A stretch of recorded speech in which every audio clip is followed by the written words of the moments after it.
नमस्कार मंडळी, आज गेलतो बोईटा फिशिंगला।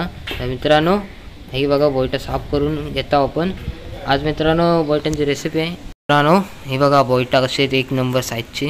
त्यात आपण साफ करून घेता बघा। आणि आपण मित्रांनो आज कालवण आणि फ्राय करणार आहोत बोईटा। हे बघा मित्रांनो मीठ टाकलंय त्याच्यात आणि थोडीशी हळद घेतलंय। ते बघा हळद टाकून झाले आपली। आणि हा मित्रांनो आगरी कोली मसाला, हा बघा आगरी कोली मसाला पण टाकून झालाय आपला। आपण आता टाकणार आहे तव्यावर, मला दाखवतो कशी टाकतात ती। हे बघा मित्रांनो लसूण टाकून झालाय।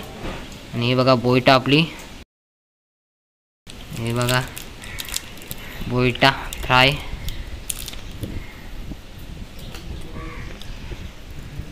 सर्व टाकून झालीत आणि इकडे मित्रांनो फ्राय करून आपली झालीत। आणि हा कालवण मित्रांनो कडक एकदम झणझणीत